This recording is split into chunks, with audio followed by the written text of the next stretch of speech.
In the heart of West Africa, where the vast savanna meets dense tropical forests, lay the kingdom of Dahomey.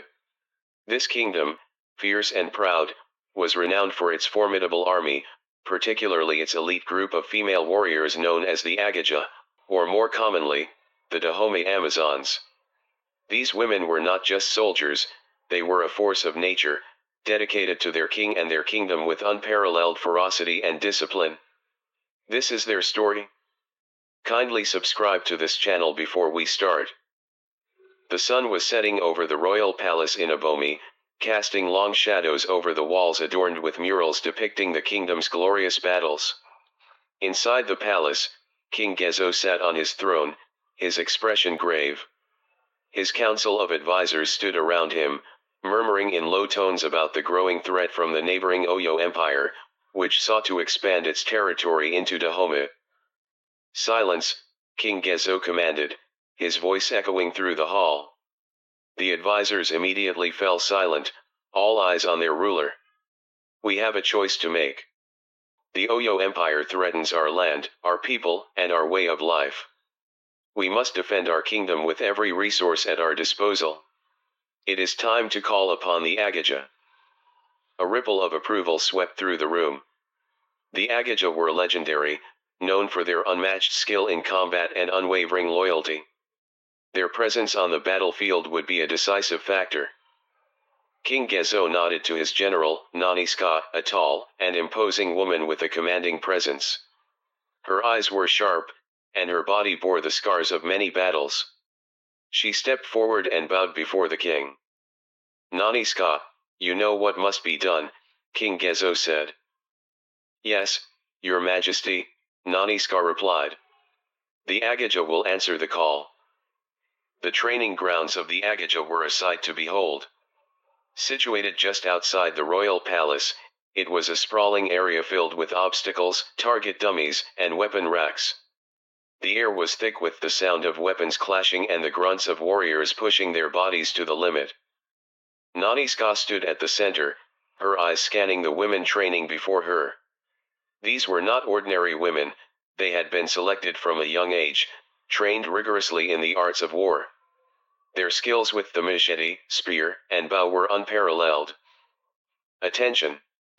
Nanisca's voice cut through the noise like a blade. The warriors immediately halted their activities and formed ranks before her. "We have received orders from the king.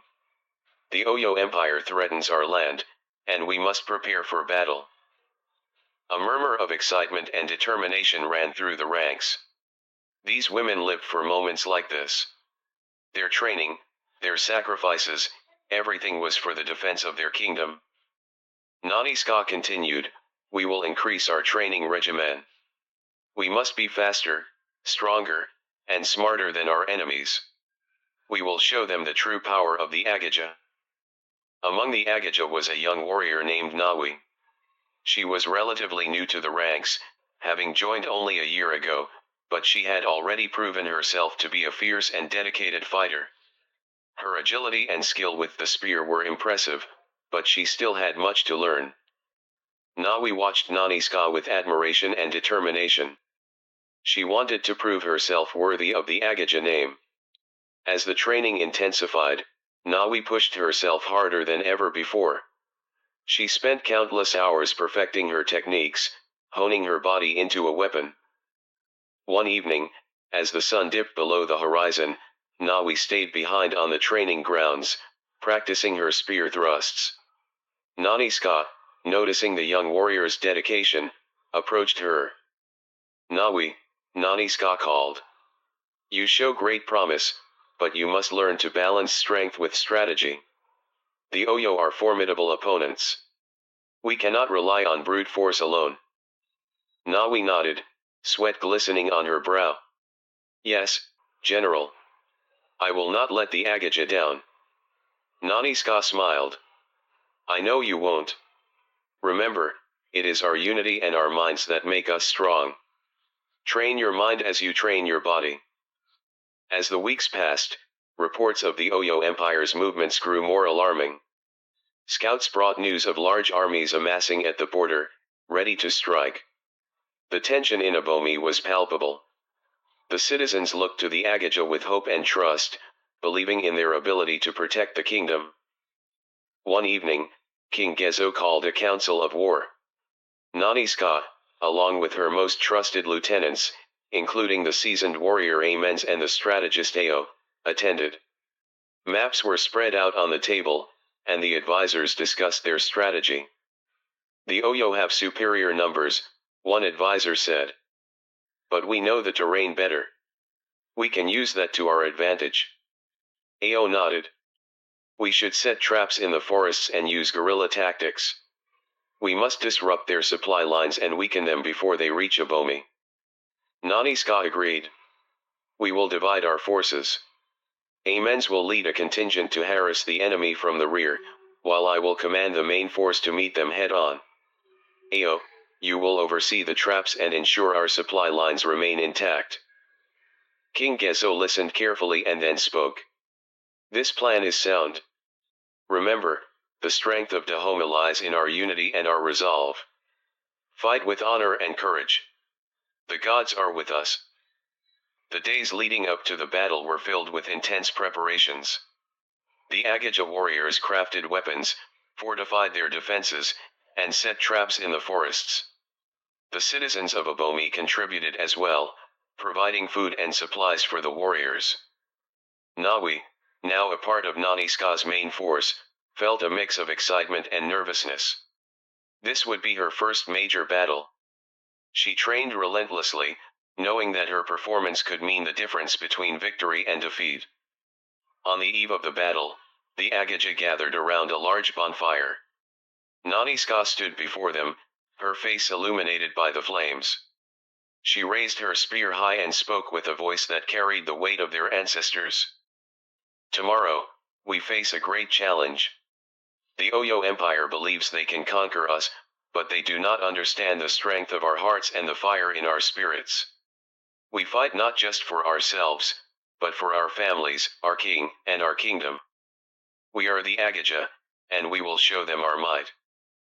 The warriors raised their weapons and shouted in unison, their voices echoing into the night. The bond between them was unbreakable, forged through years of training and shared sacrifice.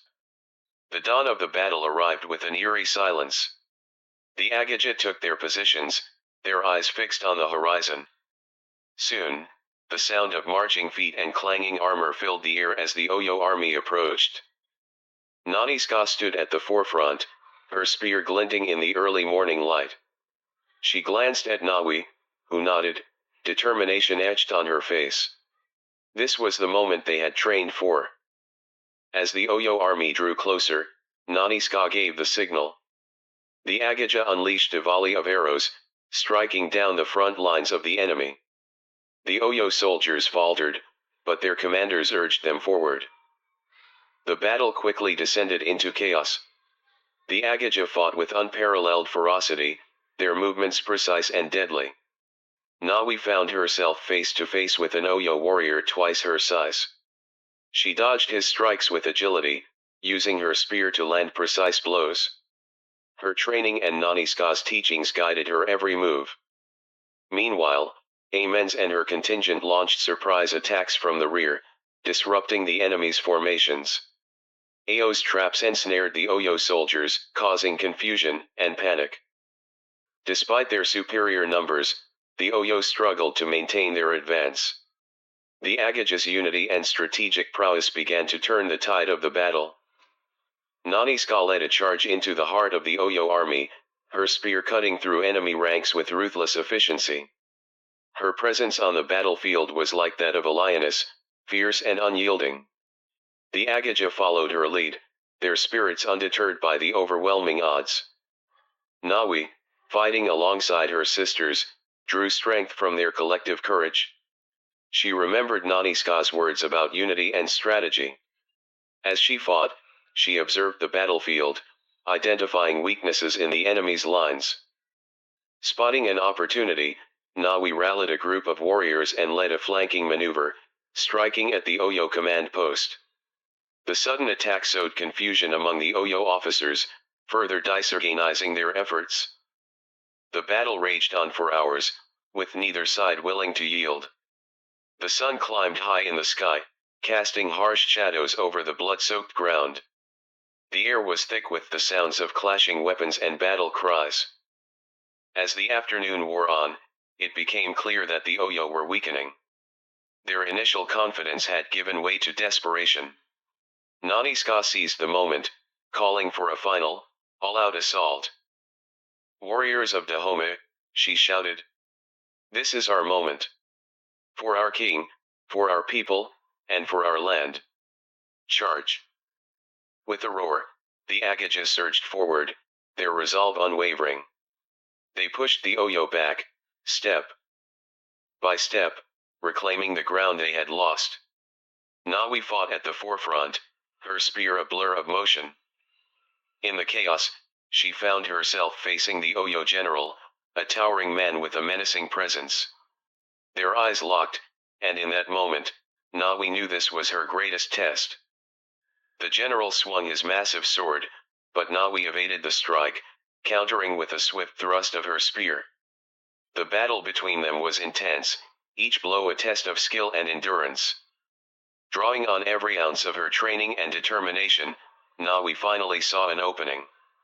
With a fierce cry, she lunged forward, driving her spear into the general's chest. He staggered, his eyes wide with shock, before collapsing to the ground. The fall of their general broke the Oyo's spirit. They began to retreat, their ranks in disarray. The Agojie pursued them, ensuring that they would not return. As the dust settled and the battlefield grew quiet, the Agojie stood victorious. The Oyo army was in full retreat, their threat to Dahomey vanquished. The warriors, though bloodied and exhausted, held their heads high with pride. Nanisca approached Nawi, placing a hand on her shoulder. "You fought with great honor today, Nawi. You have proven yourself a true Agojie." Nawi, still catching her breath, nodded. "Thank you, General. I could not have done it without your guidance and the strength of our sisters." The warriors gathered around the fallen, paying their respects to those who had given their lives for the kingdom. Their sacrifice would never be forgotten, and their spirits would forever inspire the Agojie.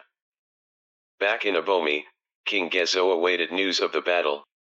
When word of the victory reached the palace, a great celebration erupted.